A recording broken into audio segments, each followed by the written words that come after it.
Hello all. So I'm here today with Graham Oppy and Kenny Pearce. We'll be discussing Is There a God, which is a debate book that they wrote for a series I am co-editing with Ty Goldschmidt for Routledge, the Little Debates About Big Questions series. So we've done one similar discussion for another book in this series that was between Michael Huemer and Daniel Lehman about political authority, whether that exists. And I'll be doing more discussions on the future. So, you can subscribe to the channel, keep an eye out if you're interested in that sort of thing. So I think to start out, we'll just have each of you introduce yourselves. So maybe Graham, do you want to go first? Okay, so as Dustin said, I'm Graham Oppy. I'm a philosopher at Monash University in Melbourne, Australia. And I guess I've been working in philosophy of religion for about 30 years now. That'll do. And Kenny? Hey, I'm Kenny Pearce. I have just arrived here at James Madison University in Virginia after 6 years at Trinity College Dublin in Ireland.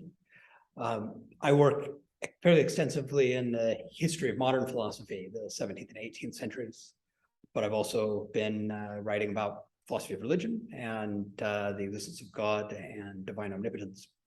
Yeah, very good. James Madison is in my hometown. I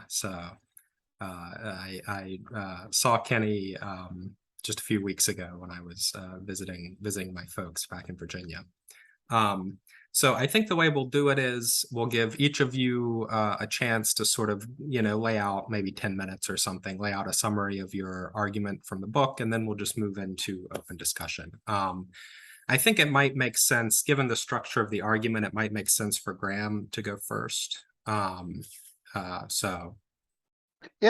that kind of reverses the order of the book, but it that's does fine. reverse the order of the book. But... So my strategy in the first part of the book was sort of in two parts. One part was to suggest that really we shouldn't be that interested in little arguments when we're talking about questions like the existence of God. If you think about the familiar bunch of premises and a conclusion sense of argument, it seems to me kind of pretty clear that the arguments that we've had to date on both sides are just sort of unpersuasive to the people on the other side. And that's really the kind of thing that you would like from arguments. So I thought, I'm not going to talk, except for some brief comments to try to illustrate that point, I decided I'm not going to talk about arguments at all in this book. I have talked about arguments extensively before. There's a book on ontological arguments. There's another book on lots and lots of different kinds of arguments arguing about gods. But I've come to think that that's not really a kind of productive thing for me to keep doing, thinking about the arguments on either side. So my kind of rhetorical strategy instead was to think, okay, what I'm going to do is I'm going to set out a worldview. It's not exactly my worldview, but it's near enough. I'm going to set out a worldview where I put in some details on a whole range of topics that will make it clear to the reader why I don't think that I need to appeal to God anywhere in order to make sense of the world. So the origins of this approach were in a paper I wrote for a book that Neil Manson edited, a book on metaphysics about a decade ago.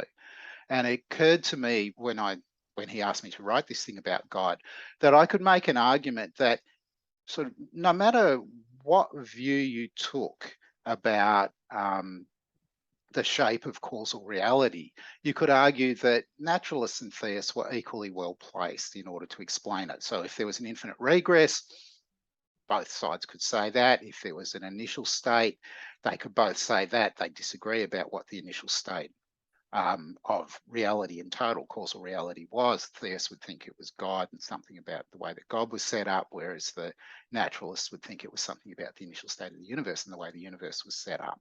And so there was this idea that that as far as the underlying explanatory burden when naturalists were just as well placed as theists. And then I tried to extend that argument in the Manson paper. I tried to extend it to the fine tuning as well. And I ended that paper with a kind of question about how far you could go with this. And so you can think of my contribution to this book as my attempt to do that all the way through. There are many cases where the way that I present the material makes it look as though I'm kind of committed to a particular choice, where in fact, that's not true. So to give one example, I'm really not that sure about whether natural reality has an initial state or whether there's an infinite regress, that there's a multiverse, and that the correct way to think about the multiverse is that it's infinite in the past. But for the purposes of the book, and I say this somewhere near the beginning, let's just pretend that there's a single universe and it has an origin, and then, you know, off we go. And I do that in other places as well, not always flagging what's going on. But what I hope I ended up with was an account where you could see why somebody who believed all of these things would think that there was nowhere in particular where sort of adding in God would lead to an improvement. And maybe I can partly illustrate what's going on here by thinking about a particular case that's a kind of a dispute that's had a little bit of currency on YouTube recently. So some people sometimes are inclined to say that evil is more of a problem for naturalists than it is for theists. Now, I think that that's just kind of dividing the material up wrong, because their idea is that naturalists have these problems about explaining the mind. And so they kind of start far behind the 8 ball. Whereas I think, no, I already talked about that in one section. I gave a discussion about the mind and I told you what I think about that. When we get to evil, it's going to be a kind of mistake to think that you're going to claim that theists have some advantage just there, when there was this other place where what you're relying on is just that my argument failed somewhere else. So that's a kind of another feature of the discussion that I've given. It's meant to make it the case that it's much easier to see that what exactly we're arguing about and what moves wouldn't be legitimate to make in connection with explaining that data, because there's another part where we discussed other data. Maybe that's enough by way of saying what's in the first section. And maybe that's enough for this initial discussion, because we may come back and consider the other sections. So is it fair to say, Graham, maybe the basic thought is something like, look, there are at least 2 main things that we care about in determining a worldview. One is explanatory power. Can it explain all the data? And then the other one is simplicity. And the thought is naturalism, or at least the right version of naturalism, does at least as well on explaining each bit of data, and it does it in a way that's simpler. And so you have something like dominance, because... Right. So I guess it's not quite that, because I think that it's a matter for judgment. I think that what I want to say is you can reasonably end up making that judgment. I'm not going to dispute that you could reasonably make an alternative judgment to that one. And it requires a certain amount of sympathy, given that you've got sort of commitments that fall pretty squarely in one picture rather than the other, to think yourself into the other picture and think, yeah, I can see how you could, from this point of view, you could think, okay, so actually we're explaining roughly the same amount of stuff, but I think my version's simpler. Or when I think about it, I think I'm doing a bit better on the explanatory stuff, even though my views may be slightly more complicated, but it's worth it, right? Yeah. So, and I'm not expecting that we're going to, and I mean, I think Kenny kind of agreed with this. I'm not expecting that we're going to get a resolution, a decisive resolution that says one of these ways of making the judgments is one that we should now all agree is the correct way to do it.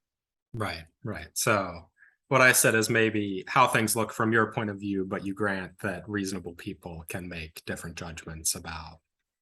Right. So that's been a kind of theme of things that I've been writing for quite a long time. Yeah. Okay. And Kenny, I guess your piece, you're trying to point to things that you think maybe are better explained by theism, or somehow fit better with theism, or give us some particular reason to accept theism. So maybe you can talk about. Yeah, so I agree with Graham that there's as it were, a complicated balancing of the virtues of different theories and worldviews, and we kind of don't have an algorithm that we've identified as the, to quantify everything and balance it and say this is the one right way, and if you disagree, you're wrong. But I do think that there's a role for arguments, as it were, in calling attention to reasons that may favor one side over another. And I think Graham and I do disagree on, as it were, some of the reasons there are. That is, where some of the advantages of each worldview might lie, and the best way of developing theism or naturalism into a total worldview. Something that was nice for me about this debate, as I've been reading Graham's work for quite a few years, and I've learned a lot from it, and I have responded to it. And the argument that I develop in kind of the first part of my opening statement, argument from contingency, was previously published in a journal article that was in part a response to some of Graham's previous work, and in particular to this assertion that whatever kind of explanatory structure the theist puts forward, the naturalist can duplicate it. And so here we're talking about arguments from contingency, which are trying to say that theism is somehow better suited than certain opposing views, including certain versions of naturalism, to explain why there's something rather than nothing. And I think that... And can you explain what contingency is for the benefit of people watching? Sure. So by contingency, we just mean some things could have been different than they are. Some people, of course, reject that claim, the necessitarians, that some things could have been different than they are. But it's a widely held claim, and there are a variety of arguments for it, some from kind of from common sense, from our own kind of pragmatic conception of ourselves as agents in the world, and there are some scientific arguments as well for why we might support the idea that there are some things that could have been different. But certainly I could have rolled this chair an inch to the side or something. And I guess specifically, it looks like the things around us could have not existed, or a lot of us think that. And so that's why there's this problem about why anything does exist, right? Right. And so the argument from contingency, I mean, usually the question is framed in this kind of traditional Leibnizian manner as why is there something rather than nothing? But it also, a kind of another more careful way of framing it that a lot of people use is, why are there any contingent things at all? Right. Now, some people say, well, these contingent things, the kind of totality of contingent things, or the first contingent thing or whatever, must be caused by a necessary thing, and that's how we're going to explain it. And Tim O'Connor, for instance, makes arguments like this. And Graham says, well, the naturalist can say that too, right? We can identify something naturalistic that could be a necessarily existent thing that might be the cause of all the contingent things, or the cause why there are any contingent. Maybe the initial state of the universe existed necessarily, and that caused the later contingent things, and that's why there are contingent things. That's right. Right. Now, I think there are some kind of tricky issues about making that view work just right. I think there are objections you could raise and so on, but the same is true of the theistic picture. And so I think it's kind of not clear, at least we need kind of a lot more argument that the theist's version of a necessary cause of contingency is somehow better or more acceptable than the naturalistic one. We don't really have something that the naturalist can't explain at all. So I say, let's not talk about why are there any contingent things at all, and let's not talk about an initial cause of the existence of all the contingent things. let's talk about what I call history with capital H. And what I mean by this is all of the instances of causation, past, present, and future. So the total causal history of the universe, A causes B and B causes C, and so on. Now that is a big event, right? A happening. And we can ask, why is that event happening? Seems like there usually are explanations of why events happen. And it seems like this event didn't have to be happening at all. Now, the explanation of that event cannot possibly be a causal explanation, because every instance of causation is part of that event, is an element of it. And so we would go in a circle if we tried to give a causal explanation of history. And so we need a non-causal explanation of history. But if it's really true that history didn't have to be occurring at all, then we also need a non-necessitating explanation. So it can't be like the explanation that water contains hydrogen because that's part of what it is to be water. That explanation is necessitating. If the kind of explanation is correct, then the thing has to be the way it is. That's not the case with history. It could have been different. And so we need an explanation that's both non-causal and non-necessitating. I say, insofar as the naturalist is taking their cues from science, nobody's really identified a pattern of explanation like that in science, or kind of how naturalistic things would explain in that way, a non-causal, non-necessitating way. Theism, on the other hand, seems to be able to kind of deliver the goods here. I have a variety of arguments for why we should think that God is best conceived as a ground of the created world rather than a cause. And yet, if the ground is God's free and rational choice, then we can have, as it were, a complete explanation that is not necessitating. Can you maybe, for the benefit of the folks at home, explain the difference between a ground and a cause? Sure. So grounding is a hot topic in metaphysics right now, and has been for the past 15 years or so. And as often happens in philosophy, people use the term or concept in different ways, and everything gets to be controversial. I talk about grounding in a minimally controversial, but not therefore uncontroversial way, which is to say that I think of grounding as the relation or family of relations whereby more fundamental things give rise to less fundamental things. So if we're thinking about the way my table is, it somehow arises from quarks and electrons, or from a quantum wave function or something, that would be an example of grounding. So we've got something more fundamental, more basic to reality, giving rise to something less fundamental like a table. We can also think of the ways that human actions and beliefs and feelings give rise to nation states, or the way social and political institutions give rise to money.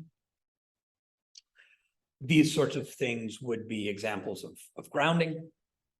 And so I say that the kind of correct way for the theist to think about creation is to think about God's creative activity as a more fundamental underlying reality that explains and unifies what we observe at the level of the created world, and that we should see this as a non-causal and non-necessitating explanation. Okay. So I also talk in the opening statement about an argument from religious experience, but perhaps I've gone on for long enough at the moment. Well, I just want to try to give a quick summary. So the thought is, you have history, which is this whole series of causes and effects, all the ones that have ever occurred. We would like an explanation for history that can't be something within this series of causes and effects. It has to be something external to it. And so it can't be just another cause, and it can't be something that means that it has to happen, because then the series would no longer be contingent. So it has to be non-necessitating.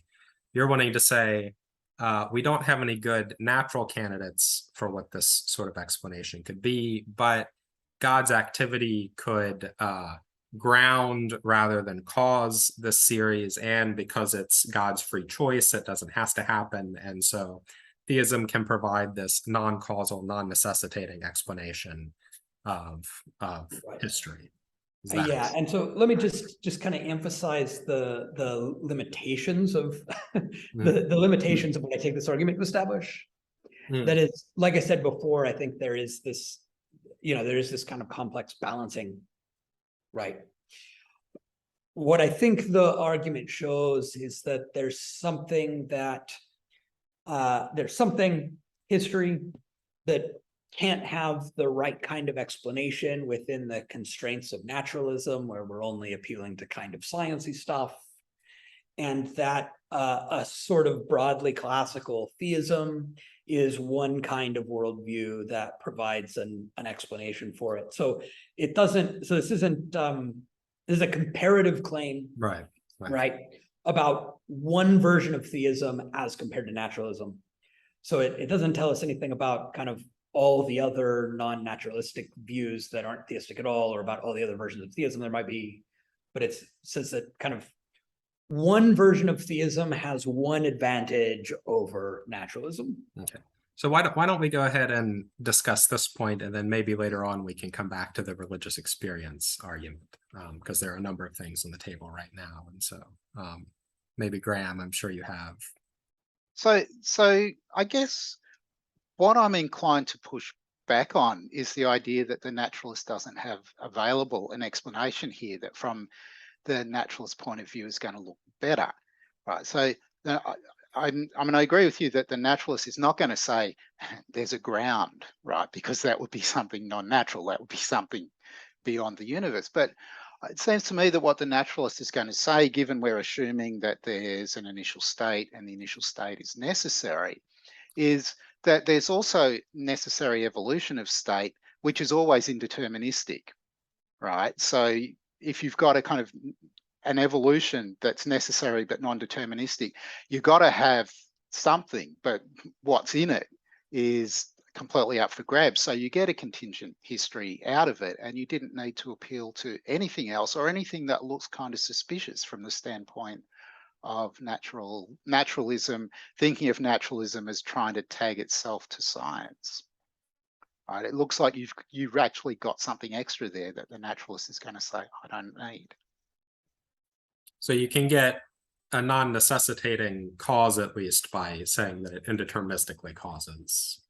So it's just that there's kind of two necessary things here. One is the initial state's necessary, and the evolution of state is a necessary thing. It's just that it's always indeterministic. Yeah, it's necessary that some state or other evolves, but not. Yeah, and so now we have an explanation for history, right? It's a product of two things: the necessary initial state and the necessary evolution of state. Yeah, so I think there's kind of two places where we potentially disagree about this. The first is I maybe need to hear more about how you're understanding the initial causes and effects, or what we should understand as being included in history on your kind of view, to know whether this can give a kind of complete explanation and whether there is some kind of circularity going on. But the second place is that this definitely comes into our disagreement about how explanation relates to necessary truths and necessary entities. Because I'm going to think that the fact that these things are necessary is not enough to show that we've done all of the explaining that we need to do. You would want some deeper explanation of why they're necessary, or something like that? Yeah, so I actually think brute necessities are worse than brute contingencies in terms of, like, if you're going to accept some unexplained facts. I think if if I was going to say, it's just a brute fact that this table is here. It, it began to exist ex nihilo in my office, and there is no reason why it began here. That would be pretty bad. I think it would be even worse if I said it's a necessary truth that this table began to exist ex nihilo at this place in time for no reason. No reason other than that it was necessary, right? And there's kind of, so I think that kind of brute necessity where there's no reason why it's necessary, no explanation of the truth itself and its necessity, I actually think is worse than the brute contingency case. Yeah, so when Graham says that the initial state of the universe is necessary, you're wondering, why did that thing have to necessarily exist? Couldn't something else have necessarily existed, or nothing? And you're thinking there would have to be some deeper, yeah, okay. Right. So I'm a little bit sympathetic to the idea that maybe we should prefer brute contingencies to brute necessities. But if that's right, we'll just go back and have the, if we're going to have bruteness, well, we'll go back and we'll put in the brute contingencies rather than the brute necessities.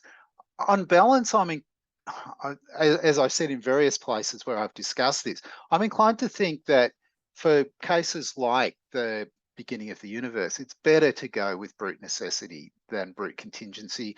Part of the reason is because I think you get a much nicer theory of modality out of this, one that fits with my intuitions about what you want from a theory of modality, right? And of course, that's controversial too. So maybe that's enough. You can say something in response to that. Yeah, so I mean, there are we could have a lot to say potentially about the theory of modality here. There obviously are also issues, even once you admit bruteness, there are broader issues about kind of unifying and simplifying the total worldview, right? And if you can kind of say summarize all the necessary truths in some nice way, or most of the necessary truths. So not all cases of brute necessity are as bad as my table case, because it might be that they kind of that we have some nice axioms that they all follow from or something like that. So I mean, I also think that the table case is kind of weird, because a theory that had kind of necessary popping into existence will be just a terrible theory, right? Whereas in the midst of so I have separate arguments about sort of the way in which popping into existence is just impossible from a naturalistic standpoint, never mind the idea that these things that were popping into existence might be necessary, that it might be necessary that they do so. I think that the kind of origin case is different, though. The initial state is quite different from that case, and there it's not so implausible, I think, to suppose that that's where we kind of hit explanatory rock bottom. That's saying that it's necessary is where explanation ends. That seems fine to me. Yeah. So I guess what I would say is I think that's better than a lot of competing views, right? Because it's kind of a minimal and relatively simple bit of bruteness that you get a lot of mileage out of from an explanatory perspective, right? So if we have to go for bruteness, we want to get a lot of bang for our buck, whether it's brute necessity or brute contingency, and be able to, so it does that, right? Yeah. I still think it kind of falls into the category of things that we would like explanations for them if it can be had, right? If it can be had without undue cost elsewhere. And so I still think it's sort of in the cost benefit analysis, right? I still think this is the kind of bruteness that counts as a cost, and we should be asking whether it can be eliminated. So you might think, though, that there are reasons why you're not going to be able to eliminate it. So let's just push back and imagine, okay, that we postulate a necessary God who's going to be doing some stuff here. And now let's just ask the question about how on earth are you going to explain this necessity, right? What materials could possibly be available that would give you an explanation if you're ruling out, right? Right. The the naturalist story that I just gave on the grounds that it didn't give an explanation for the starting point. Yeah, and of course, I don't want to say I'm ruling it out in the sense that it's in the sense that it's not eligible to be considered in the game of comparison or something like that, right? Like this is we add up the pros and cons of that view like the others. Yeah. I kind of only know, so there's kind of one approach, right? Unless you like explanatory circles or regresses, which I don't. You do have something unexplained at some point, right? You come back to something unexplained. So I adopt from Shamik Dasgupta this distinction between brute facts and autonomous facts. And so I think there are some facts that stand in no need of explanation, that somehow it's a mistake to ask why they're the case. And I think Dasgupta makes a pretty plausible suggestion that the best candidates for those are definitions, both real definitions and nominal definitions. So in the kind of philosophical tradition, a nominal definition is a definition of a word. A real definition is a definition of a thing. Now, this concept of definitions of things is kind of old-fashioned and Aristotelian, and some naturalistic types are skeptical, but not all naturalistic types are skeptical of it. I think you need it to make sense of certain kinds of scientific inquiry. My kind of favorite example is that physicists know what the words dark matter mean, the nominal definition, but as of this recording, no one knows what dark matter is, right? So they have a definition of the word, but not a definition of the thing. They know what the words mean, but not what the stuff is. And it seems like neither real definitions nor nominal definitions are things that stand in need of explanation. So if you're asking why mothers are parents, you just don't know what the word mother means. And if you're asking why this water contains hydrogen, you just don't know what water is. There's not a why question there. There's a kind of a what is it question. Now, what Dasgupta says that I think is right is that just structurally, the only way we're going to get an explanation of everything without bruteness is if we believe in entities whose essence includes existence. That is, entities whose real existence, whose actual existence somehow follows from their real definition. Dasgupta thinks that a naturalist could believe that about like fundamental particles or something. I don't myself find that very plausible. But of course, there's a long tradition of thinking this about God or the Neoplatonic one or Spinoza's God or nature or whatever, not just traditional gods, but of kind of non-naturalistic ultimate realities. Now, what's important here is that I'm not making an ontological argument where I would say, that is as if the ontological argument would convince someone of the existence of God. I'm not saying we kind of grasp the real definition of God and we see that that's a possible thing and we prove from that definition that God really exists. Not that. I'm saying the only way to get this maximally satisfying explanatory structure is to think that there is some real definition that implies the existence of the thing defined, and that God is a kind of good theoretical candidate for a thing that might be like that. Do you mind? Very quickly.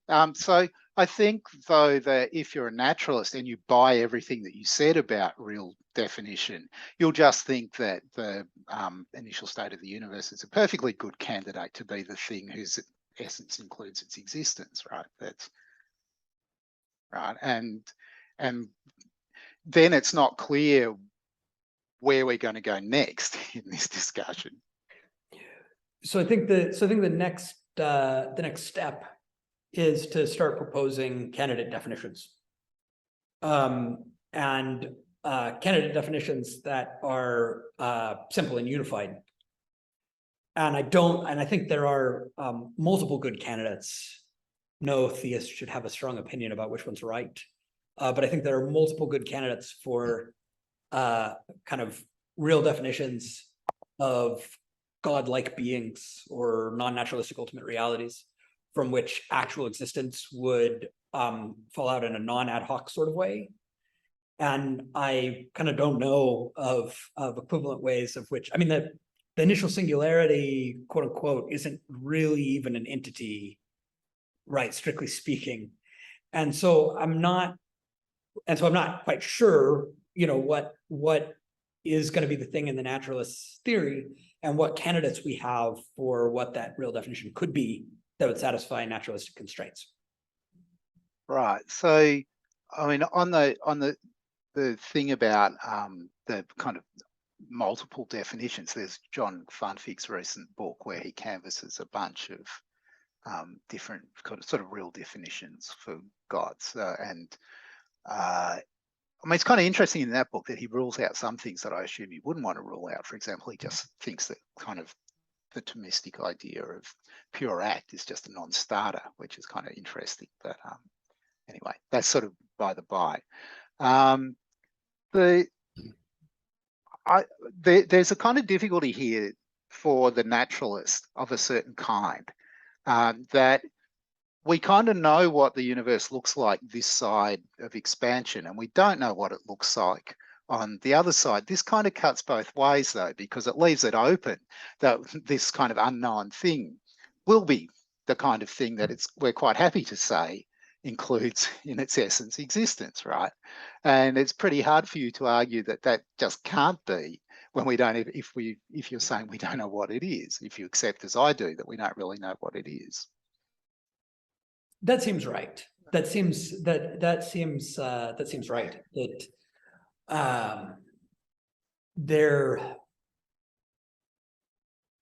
so what I want to say is something like, because obviously it's conceivable in a broad sense. I mean, this is a problem about defining physical or natural or whatever. It's conceivable in a broad sense that science could go any direction, right? As especially if we're kind of defining science sociologically or something like that. Very hard to figure out how to define natural science. It's conceivable in a broad sense that it could go any which way. Now, I think everybody, both theists and naturalists, should try really hard to take very seriously guidance from the sciences in constructing our total view of the world. And that that kind of includes, in cases where there's unsettled scientific speculation, trying to see whether the speculation and debate is well enough developed to give us meaningful guidance or not. Which is sometimes it's not, and when it's unsettled in that way, it also isn't going to kind of give us as it were, a definitive command so much as some loose guidance.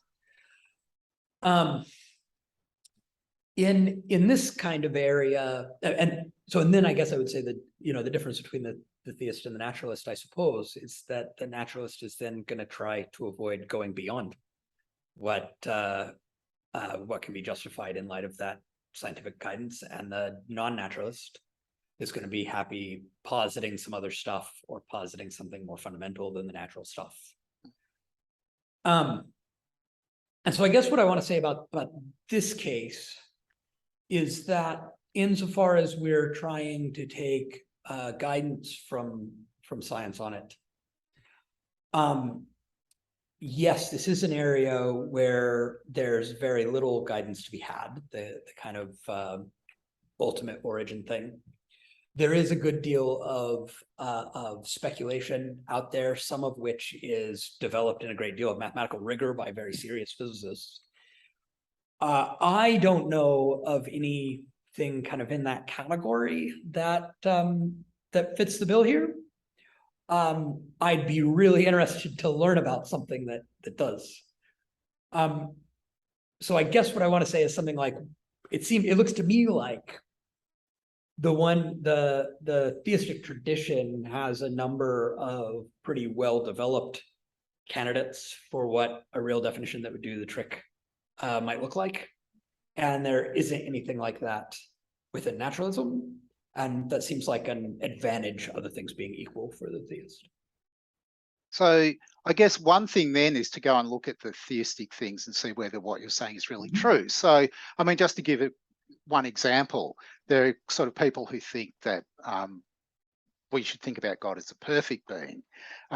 Whether perfection entails necessity is clearly controversial, I think, right? And so it's not clear that you'll get out what you want from it. And in fact, you know, if you think about Jeff Speak's recent book, right, there's actually, you can make a fairly, I think, quite a strong case for being skeptical about what you can actually unpack from the notion of perfection, right?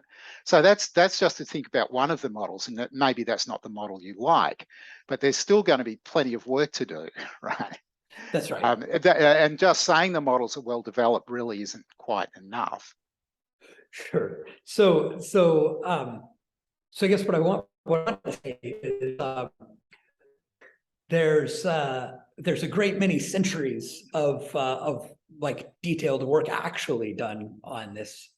That's not to say that there is no room for debate on whether any of those things ultimately succeed. Yeah. A lot of those people came from a total picture of the world and set of commitments that would make it very, very difficult for them to give up the project. Which is not to say that they ignored the challenges to it. I mean, obviously some people did, but the great philosophers didn't. Otherwise they wouldn't be so great.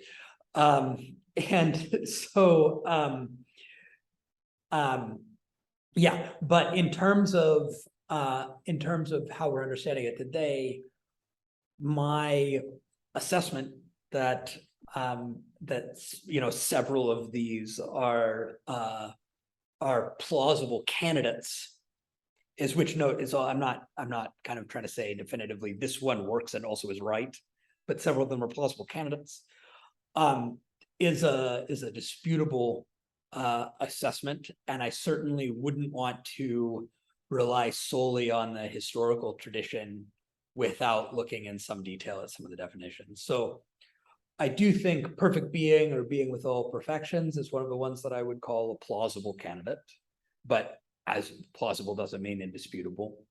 I think infinite being understood in the right way is also, I don't normally think of being as coming in degrees, but infinite meaning unlimited, or being with no limitations, is I think also a plausible candidate.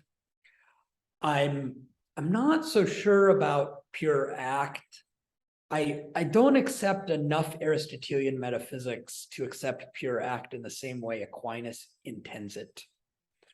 But something that is fully actual and free from potentiality in some sense might also be on my list of plausible candidates. A lot of these are in danger of almost all versions of broadly classical theism are in danger of collapsing into Spinozism. But I think Spinozism is also not, I think is also not a naturalistic view in the way that you and I understand naturalism. So probably not. I mean, it depends how much of the detail. I mean, it depends how broadly you're using this label, right? Suppose you thought that what there is this one universe, and that's it. You might think of that as a version of Spinozism and also a version of naturalism, though one that you might think is in tension with the kinds of reasons that you had for thinking that there's contingent stuff, which is just ruled out by that. Yeah, that might be right. That so like you know, if we want to call Jonathan Schaffer or a necessitarian version of Jonathan Schaffer Spinozism, and we can kind of identify God or nature with the, you know, with space-time or something, that might be a naturalistic view that requires creative interpretation of certain claims in modern physics, but that wouldn't make it non-naturalistic. The question, I suppose, is how you take Spinoza's God or nature to be related to ordinary physicsy stuff. Yeah. Whether you think it's some like deeper reality that underlies them, or whether you think it kind of just is, as it were, the totality of the normal physicsy stuff. I think the former view is more likely what the historical Spinoza thought, but it depends how broad. And I suspect you might be right about that too, but I'm definitely, I mean, you're the kind of early modern philosopher. I have no idea about the history, so I'm not going to take a stance about how to interpret Spinoza. So to survey where we are for the benefit of the folks at home, I take it, Kenny, what you're thinking is to explain contingency, it's not enough that we run into something that's necessary, because it's sensible to ask, at least sometimes, why is this necessary thing necessary? So what we need is not just something that's necessary, but something where there's like a good explanation of why it's necessary, or it doesn't need an explanation or whatever. And you're thinking that has to be something which is such that its essence entails its existence. In other words, it exists just because of the sort of thing that it is, and like somehow in principle you could see that. If you understood the essence, you would see why it has to exist. And you're thinking there are at least plausible accounts for what God's essence might be that would help us see how it is that God has to why it is that God necessarily exists, or why that's not a good question, or something like that. Things like God is essentially a perfect being and perfection entails necessary existence, or is essentially unlimited, or because God is pure act or pure being, he has to exist, etc. And you're thinking we don't have similarly good candidates on the naturalistic side, and Graham is skeptical about the superiority of the theistic candidates, I take it. Is that a fair statement of where everybody is now? I think so. Yeah. Yeah. All right. Do we want to say more on this, or do we want to talk about religious experience? Kenny, what do you think? Oh, I'm happy to say a bit about religious experience if we want to go that Let's do direction. that. Yeah, we could go there. Sure. So I guess I suppose I'm starting here. I think that so first, I use religious experience in a really broad sense, though not always so consistently broad as Graham would like. I think we had some back and forth on this. So I talk about monotheistic religious experience as experience that is interpreted as experience of God, experience that seems to the people who have it to be experience of God. Graham and I both endorse what I describe as a broadly Reedian approach to epistemology after Thomas Reid in the 18th century.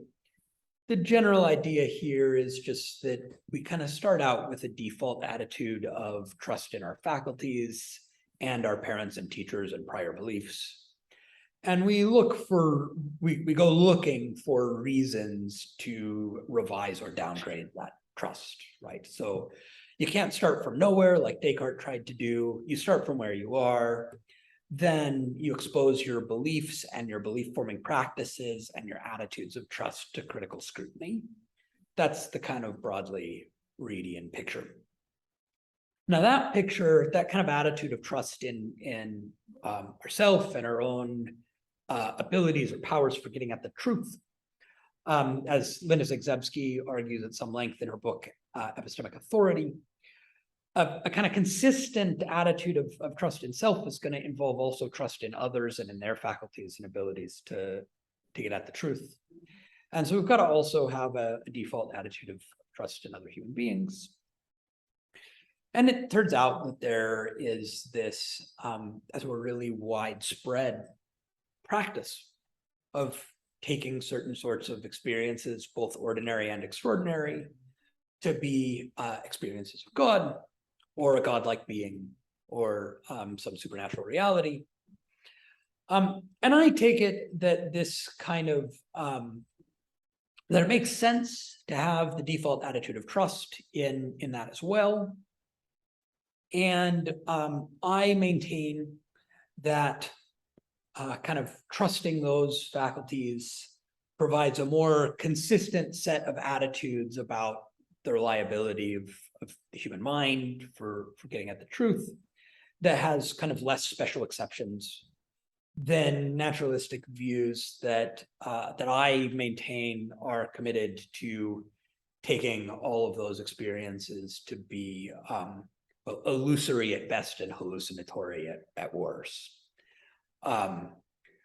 Illusions are things like maybe rainbows, where there's some kind of way your faculties work that make things look a particular way toward you, not because of like a malfunction in your brain, but because of kind of the way the light is, makes you think there's a solid thing out there or whatever, as opposed to hallucinations, which are like the sort of brain malfunctions where you seem to see something that isn't there at all.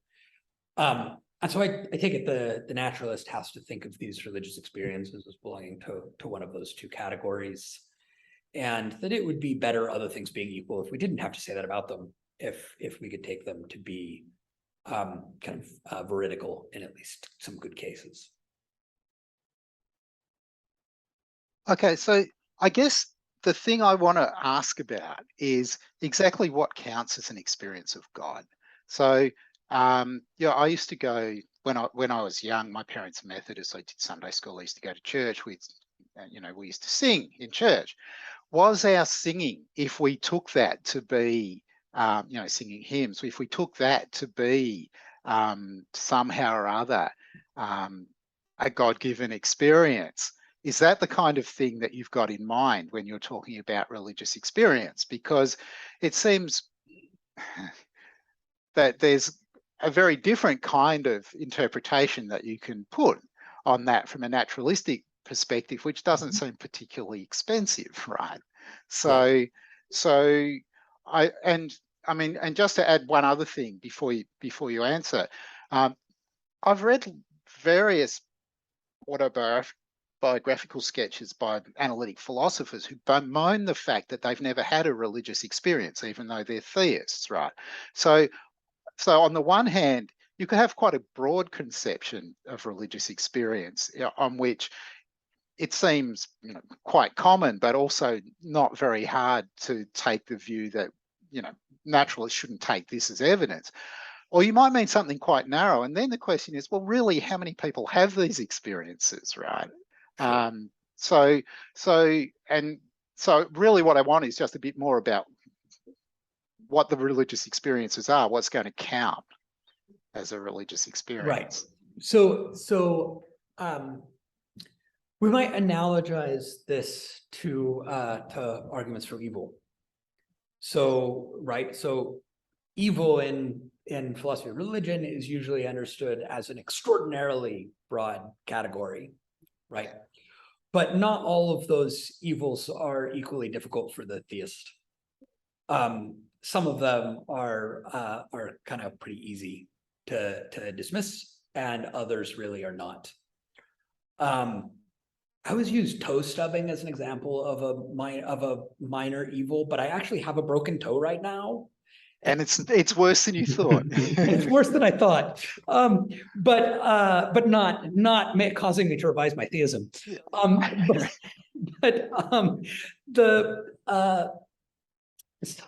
So I would say the same kind of thing about religious experience. I want to understand it extremely broadly, and I want to kind of include those hymn singing experiences, especially when they seem to the subject as a successful mode of connection to God and the Christian community.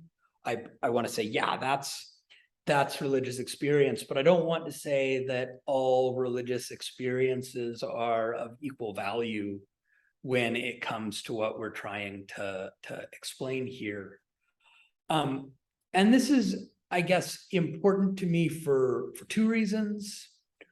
One is just that I think kind of there's no sharp cutoff, and it would be a mistake to try to draw one on the continuum between the kind of child singing hymns and the advanced mystic, or whatever experience St. Paul had, suppose. So I don't think there's a sharp cutoff, and I think it's a mistake to draw one. But another reason that I want to do this in this kind of extraordinarily broad way is that my kind of is that I don't take a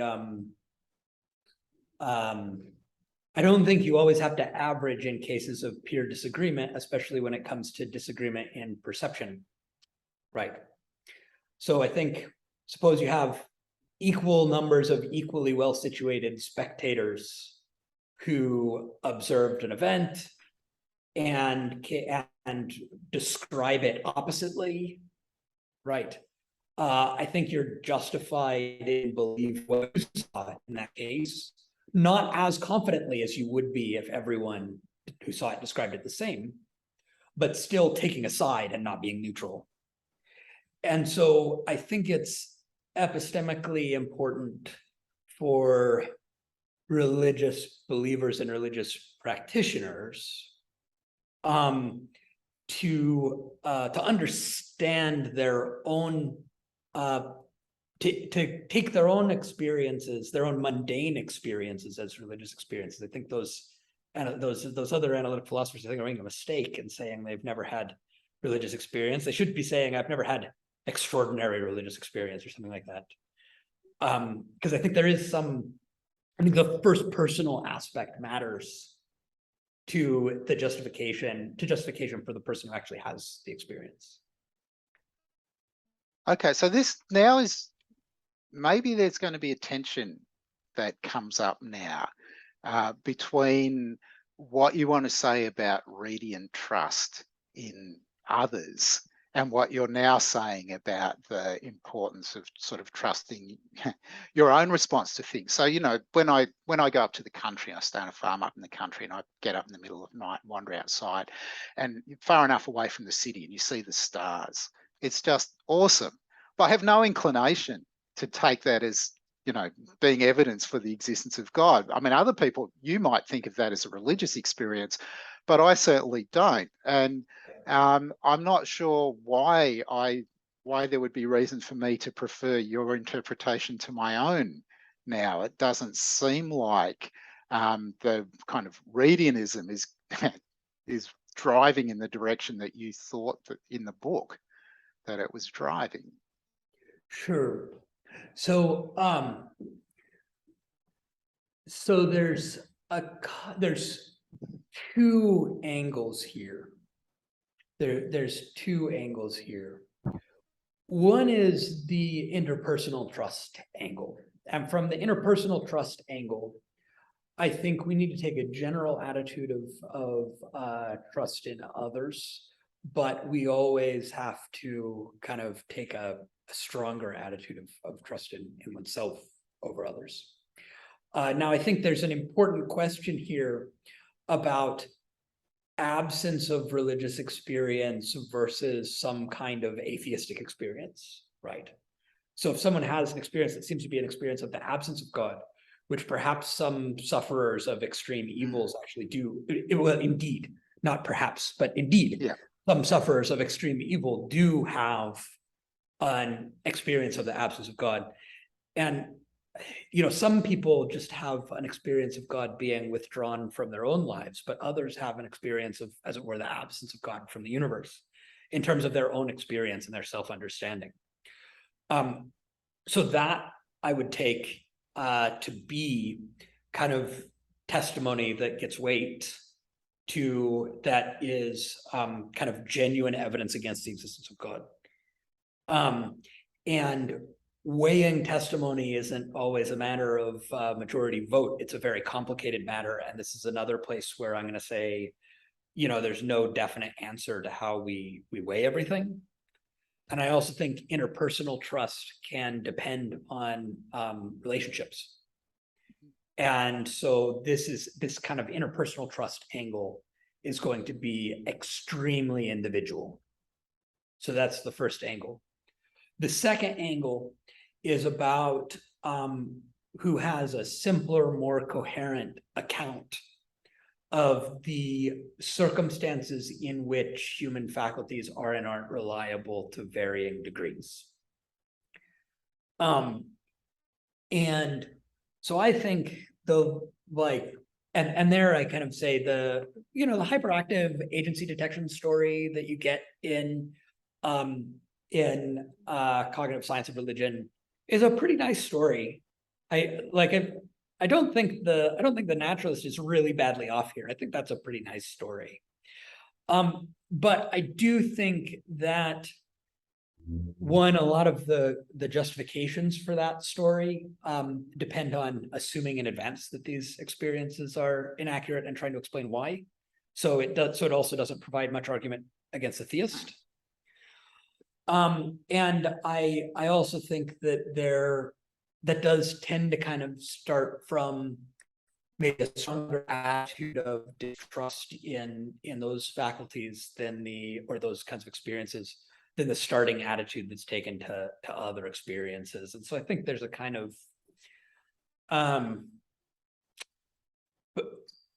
perhaps there's a way in which I think it's taking those experiences to be a special case rather than fitting in with the broader general attitude of trust in human faculties. Right. So it's interesting. And because I talked about this quite a bit in the book, it's saying that we kind of have a general trust doesn't seem to me quite right. It's more that sort of in your development, you learn the circumstances when you just can't trust your faculties. And that's just part of your self-understanding, part of your understanding of the faculties. And all the faculties are like this. So there's a whole range of circumstances when you're not going to be confident that your vision isn't deceiving you, or your auditory isn't deceiving you, or whatever. I mean, one other just quick note on the head. You can incorporate that into theistic stories quite straightforwardly, though, and suppose that this was just that kind of device that God gave to us in order to enable us to have direct contact with God. So, there's a whole range of stories that you can tell there. Yeah. The theist story, of course, implies that it's not actually hyperactive. No, that sure. I mean, misnamed, but nonetheless, there's a theistic story. I mean, I think Justin Barrett was running that line a long time ago, not long after the idea had appeared, right? Right. Do you think, Kenny, that there might be certain facts about like the pattern of religious experiences and some related things that would fit better with naturalism when you think about, say, the fact that whether they occur seems maybe a little random, some people really want them and don't have them. Some people, they come out of nowhere. Some people probably, have them and it inspires them to do something bad.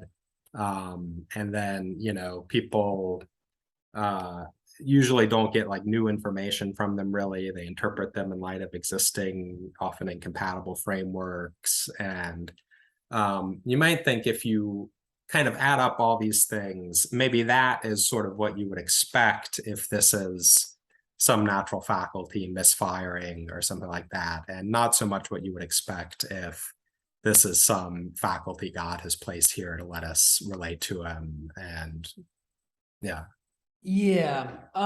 so I do think the questions about the pattern and the specific nature of religious experience are complex and could benefit from more empirical investigation or more empirical knowledge than I have, let's say that.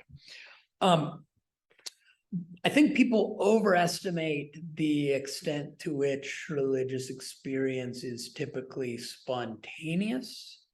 And I think in the philosophical literature, this is because of a widespread and mistaken view that if it's not spontaneous, that somehow undermines epistemic value. So I think most religious experience is produced by religious practices, that people kind of engage in long ritual practice and learn to view the world a certain way and learn to get themselves into certain psychological states, and then they have religious experiences. And I think that is not so very different from how a lot of our practices of sensory perception work. Of course, when we open our eyes, we see, and we have no choice about that. But we engage in a lot of very complex practices that shape what we see, how we interpret it, and when we see things. And we learn how to investigate. And the people who have some of the kind of sensory experiences that most dramatically change our view of the world are often people who went out of their way to have those experiences, for instance, by constructing complex scientific experiments or something. Not always, right? Sometimes our view is changed by accidental experiments. And so I think that kind of a lot of this is practices of learned spiritual perception. There's a question about where the practices come from and about how to explain the multitude of incompatible practices. So religious founders often seem to have, like I mentioned St. Paul earlier, often seem to have unsought after religious experiences that lead them to conclusions that are significant departures from the tradition they've inherited. It's hardly ever a complete starting from scratch. Certainly it wasn't in the St. Paul case. Perhaps it's never a complete starting from scratch.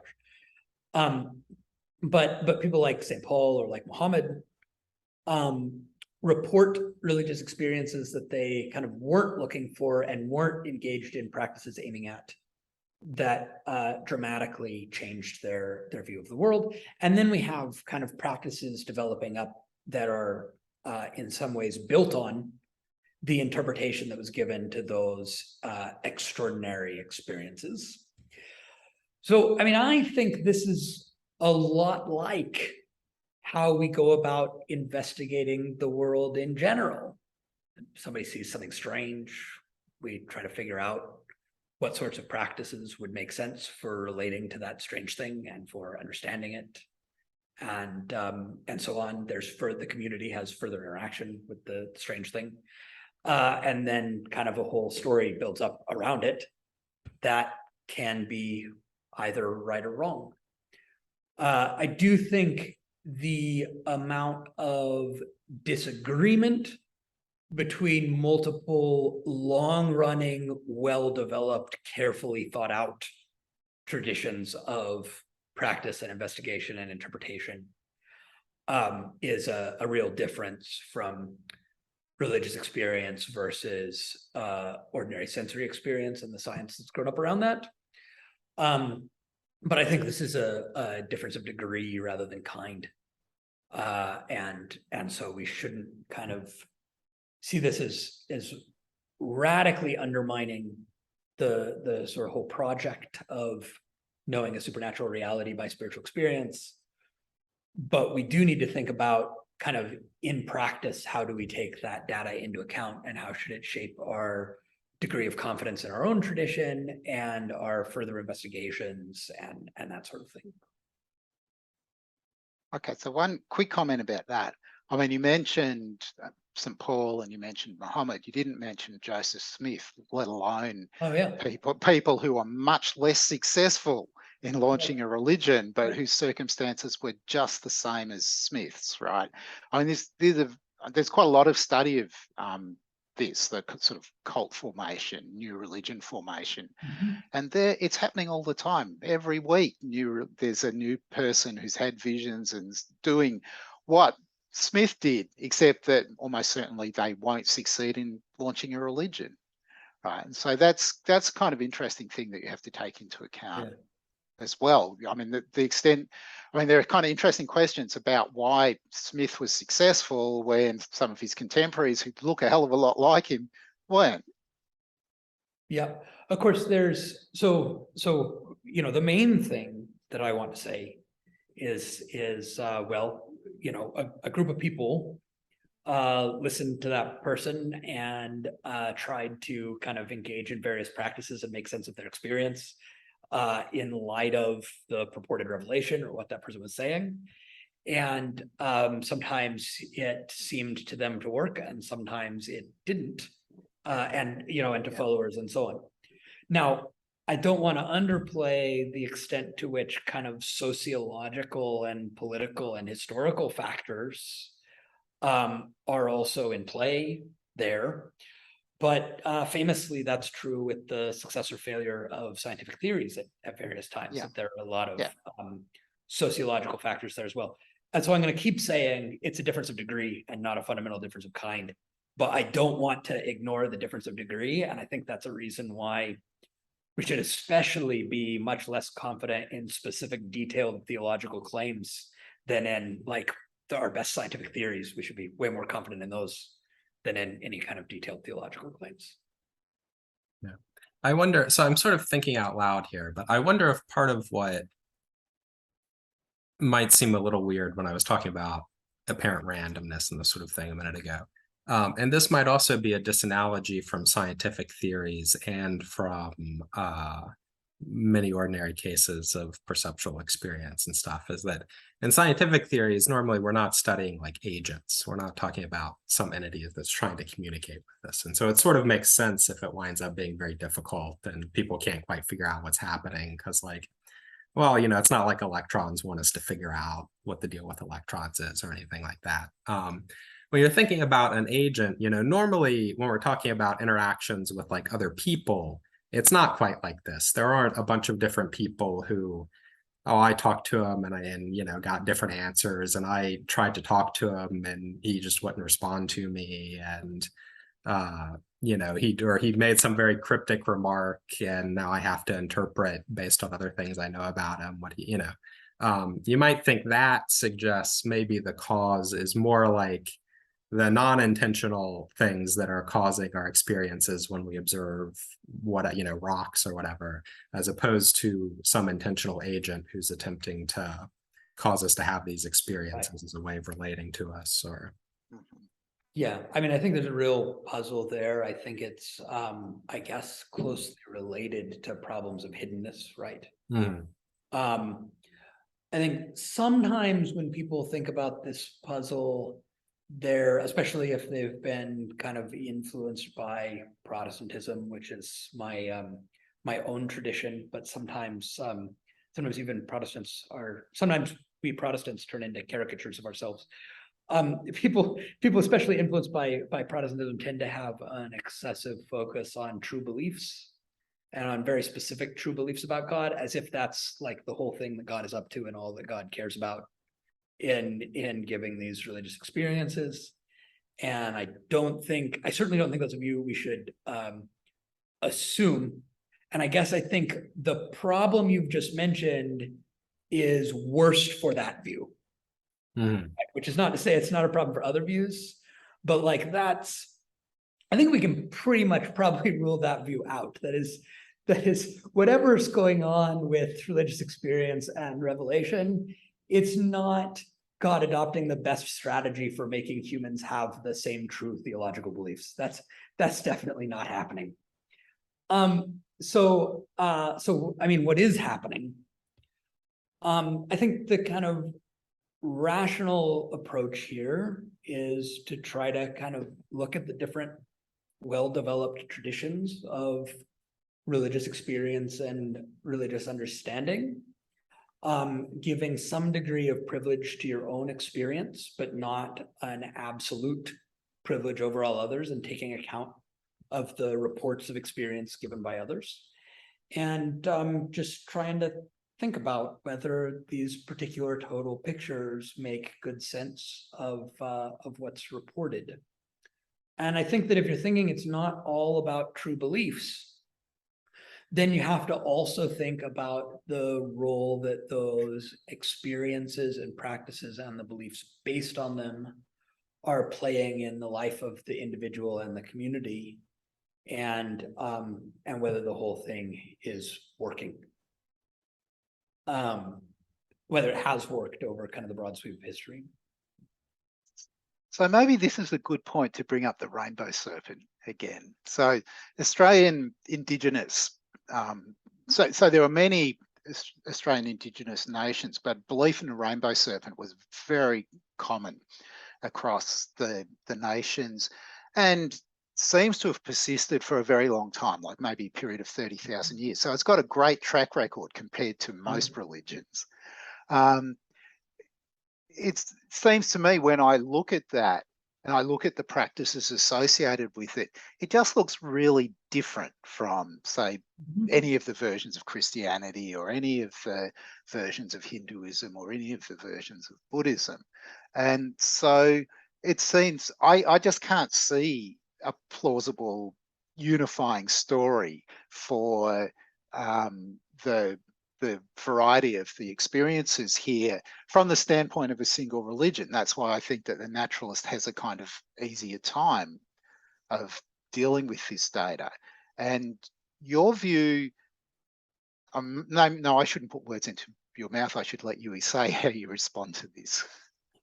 So, so let me say, I don't know anything about that, and it would be good if I did. So let me start there. About that, it's about that religious spiritual tradition.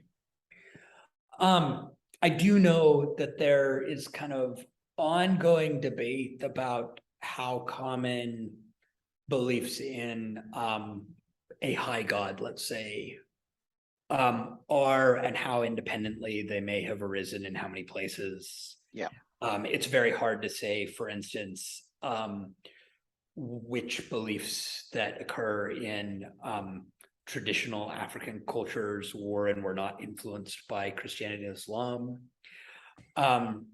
So just, I know that's kind of a very difficult question in anthropology. And I think this particular case, I mean, it's a good case, because I do think we probably have kind of fairly decent information about what it was like at first contact with Europeans, and it developed in isolation for a really long time. Yeah. So I guess, but I just don't know enough about it to know what I should be doing with it.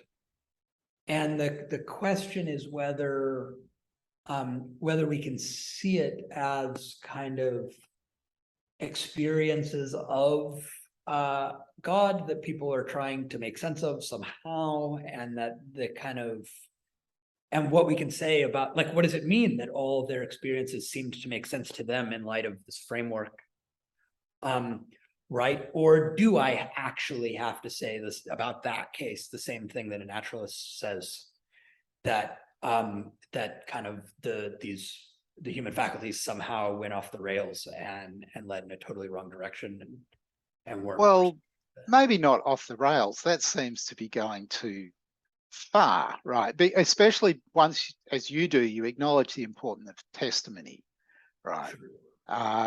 The range of human believing doesn't really require any assumptions about irrationality, I don't think, once you take the social testimonial nature of most of our knowledge seriously.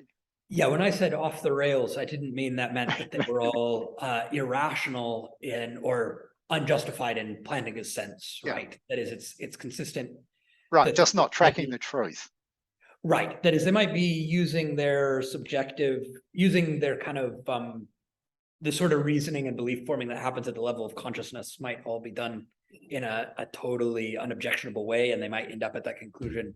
What I meant is, yeah, do we have to think that kind of something went so wrong that this whole range of traditions was, despite the subjective rationality of the people involved, was no longer tracking, it was no longer connecting with any reality?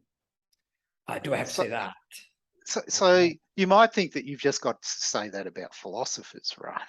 When you think about the range of opinions. Right. Yeah.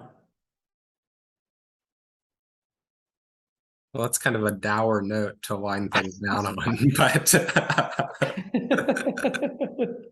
I mean, but look, let me say, I mean, again, what I want to say about those cases where the disagreement is extremely widespread is, and people have been every which way, is once again, in these cases of peer disagreement, we do need to have a degree of trust in the faculty of others, but we just can't, you cannot trust your neighbor as yourself, right? That Yeah. is unavoidably, you have to, in general, not in every particular circumstance or every particular subject area, because you might not be an expert and your neighbor might be. But in general, you can't avoid trusting yourself more than others.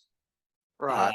And that's what And so that might loop back nicely to where I began with so now what are you going to think about your neighbor? Are you going to think that they're irrational and crazy because they believe differently from you, or are you just going to kind of have some story that says they're doing sort of about as well as I am with what they've got? I respect their rationality and so on. I just happen to disagree with them. right. Yeah. All right. Well, that's a better note to end on. Yeah, I tried. Yeah. So, thank you both for this discussion. And people should look into the book and look into the other books in the series and the other work that Kenny and Graham have done. So